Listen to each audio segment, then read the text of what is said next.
Hi, dhaggeeffattoota kabajamtoota YouTube channel kooti akkam jirtan aguma keessanii akka nagaa taatan abdiin qaba. Marree har'a kanan hojjedhu paastaa biqiloota fi foon wajjiniin viidiyoo kiyya like, share, comment gochuun na jajjabeessuun hin raaffatinaa isiniin jedha. Viidiyichi jalqabuuf deema. Na waliin turaan affeerra. Paastaa hojjechuuf duraan dursinee wantoota paastaa hojjechuuf nu barbaachisan qopheeffachuun dirqama keenya. Kaarotii bifa kana fakkaatuun huhurreessee muree qopheeffadhee tanan jira. Shunkurtii diimaa qopheessee shunkurtii adii qopheessee jira. Inni kun kaarotiidha. Shunkurtii adii foon huhurratee murame jechuudha. Timaatimis bifa kana fakkaatuun muree qopheeffadhee jira. Qimamoota itti godhamullee qopheeffadhee jira jechuudha. Naanaa, orgaanoo, qimamis nyaata barbaadan itti qopheeffachuu yookiin itti godhuu ni dandeessanii. Paastaa kiyyas qopheessadhee tanan jira jechuudha. Maduraan dursee paastaa affeelaa jechuudha. Inni kun orgaanoo jedhama. Gosa qimamootaati jechuudha. Inni kun barbaree miti, filee diimaa kan jedhamu yookiin bifa barbaree kan qabaatudha. Garuu nama hin gubu. Amma abiddarraa gaazii agarsiifadhee bishaan irra godhadhee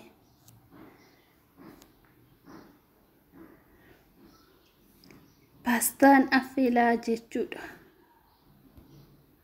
Paastaa innaan affeeluu zayitii itti godha.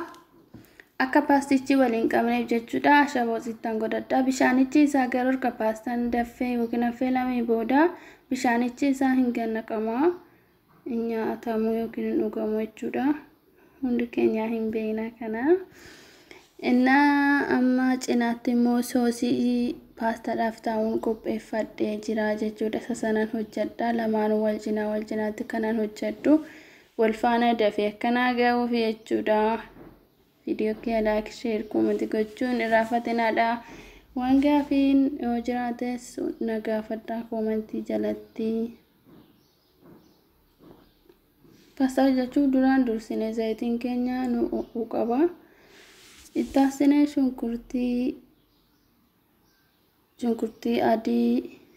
diimaa, shunkurtii adii, kaarotii, timaatimii, achumaan immoo foon mummurame jechuu kana itti godhu tartiibanii qimamillee kana itti godhu jechuudha.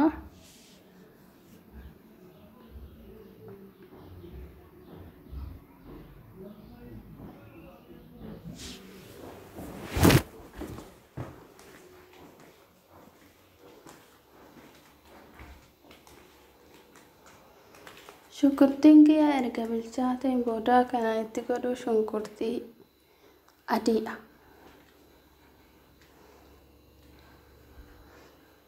Amma kanan itti godhu shunkurtii adiidha. Paastaa gosoota hedduutu hojjetama. Biqiloota irraa hin hojjetama. Foon fi biqiloota walitti makamee foon qofaan hin hojjetama. Gara hedduu nyaata hojjechuun hin danda'ama.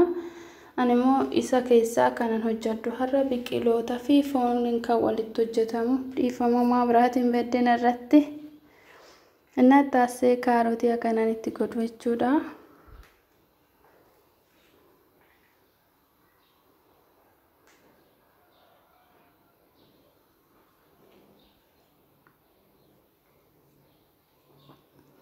Taasisee kanaan itti godhu timaatimiidha.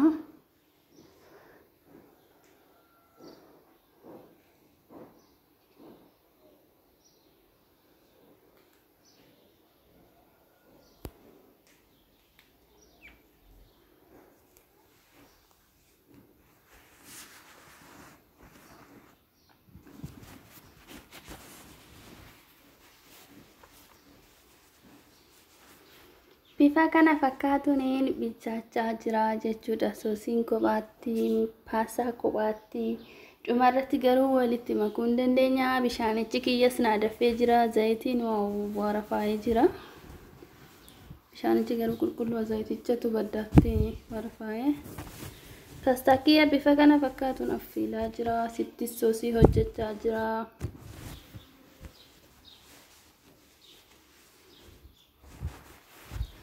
Inni kun foon huurratee murame jechuudha. Warri jaallattan paastaa koottaa nyaadhaa. Si waamee jira. Warri hanga yoonattis na jajjabeessaa turtan guddaa galatoomadha.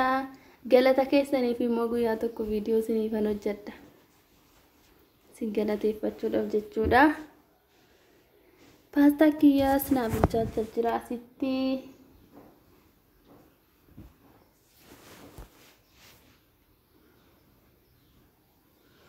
Soosiinis asitti naaf bilchaachaa jira.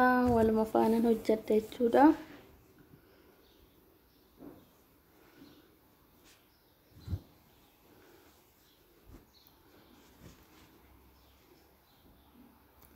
Inni kun orgaanoodha kanan umarratti godhe kuni.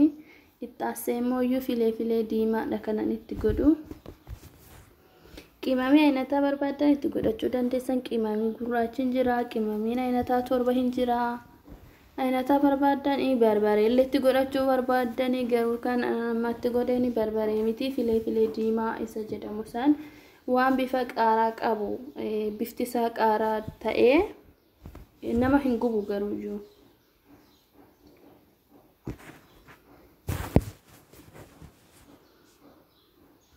Soosii yookiin timaatimii daakkame maankaa 2 ta'uu 3 4 ta'uu itti dabalachuu dandeessan. Inni kun soosii yookiin timaatimii ashagamee mana keessatti hojjetachuu hin dandeessan.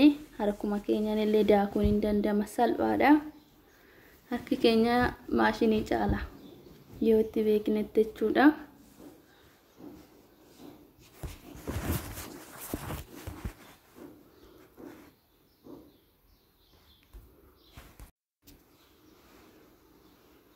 Qimamii itti daddabalachuu dandeessan. Qimamii ayinataa barbaadan kan jaalattanii ani garuu kanan itti godhe ammoo orgaanoodha. Qixal maxabashaa yookiin fooniin kan hojjetamu jechuudha Itoophiyaatti. Isa sootti dabaltan baay'ee bareeda daakame jechuudha. Foolii mi'aawaa namaaf kenna. Ittaasee bishaan dafee jechuudha. Bishaan qorraa osoo hin taane bishaan ho'aadha kan itti naqnu. Maaliif bishaan qorraa itti naqne nyaatichi keenya sun nuuf hin mi'aawu. Bishaan ho'aadha kan fayyadame jechuudhaan amma ashaboo hangana barbaachise itti godhee erganaa daffee wal nyaateen booda jechuudha. Paastaa daffee yookiin kophaatti bilcheessisan isa kanattan makee walitti makaa jechuudha. Paastichi kiyyas kinoo asitti naa bilchaatee jira bifa kana fakkaatuuni. Soosiin erga sirriitti bilchaateen booda paastaadha kanan itti go'u jechuudha.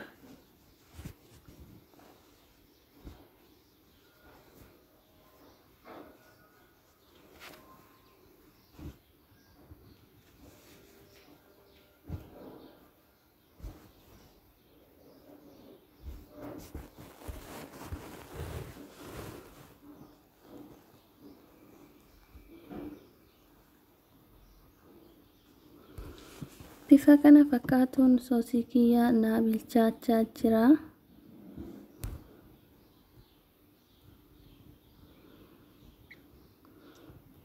Amma mokoroonii itti dabaluu qofa kan hafe jechuudha. Bifa kana fakkaatuun bilchaatee jira. Mokoroonii itti dabalee walitti makuudha kan hafe.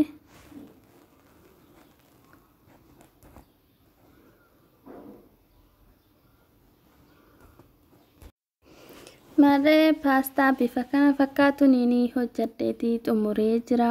Koottaa nyaaddaa bifa kana fakkaatuun hojjedheeti. Uummatee viidiyoon kiyyaa kanarraa kana fakkaata. Guyyaa bira hanga viidiyoo biraatiin hin deebi'ee dhufutti nagannaa turaa turtii gaarii siniin jedha. Bakka jirtanitti fayyaa ta'aadha. Warri na jajjabeessaa turtan guddaa galatoomadha. Galata hamma na jedhamne narraa qabdane. Warri maatii naaf hin taanes koottatti natti dabalamaadha. Viidiyoo biraatiin hanga deebi'ee dhufutti nagannaa turaa. Baay baay.